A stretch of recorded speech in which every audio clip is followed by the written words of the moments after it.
Karen and I thought we should have our own white wine if we're going to go solo with Arietta, because we just had red wine to that point. And we thought, well, we're a Bordeaux blending brand. That's the theme of it. So we should have a white Bordeaux style wine. And that's all it took. Annie went running out and came back about a week later and said, I found an incredibly great source of Sauvignon Blanc. We've got to grab it. And we said, well, oh, great, fantastic. Where is it? He said, well, it's on Sonoma Mountain.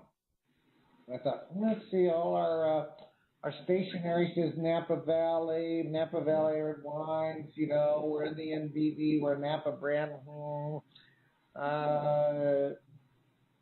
So what? Fine.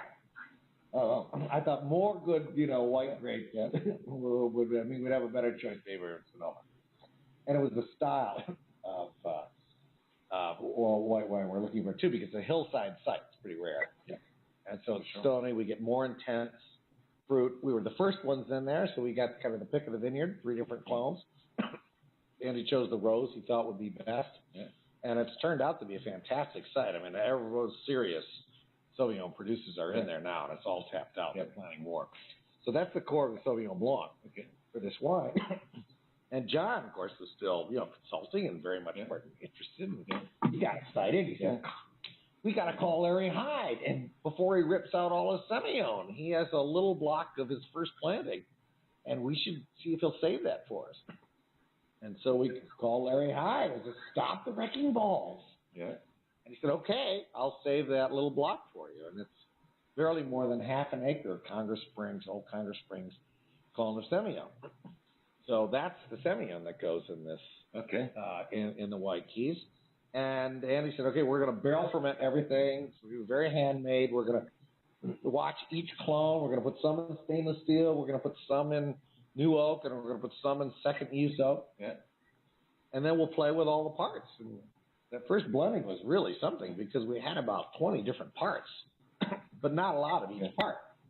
So we had to put it together. So we actually, I like to say we composed the wine. Yeah. The musical thing. We compose it rather than... Sure. I mean, I can see that. Excuse me. So we did it. We're kind of feeling our way. So that first year we actually threw out, we bulked out in all the juice division, but about a third, almost 40% of the wine. And so with each succeeding year, when we blend, we kind of hone in on what seems to work for us and what we want. And we spent an afternoon, Karen and I and Andy and his wife Annie, tasting 45 different Sauvignon Blancs based wines from all over the world. So we had a common vision of a style for this wine, which is a bright, lively acid start with a lot of what the French call nervosité. Yeah. And then a lot of texture on the palate and a big finish. We kind of wanted all with this wine. We went the bright start and the broad finish. Sure.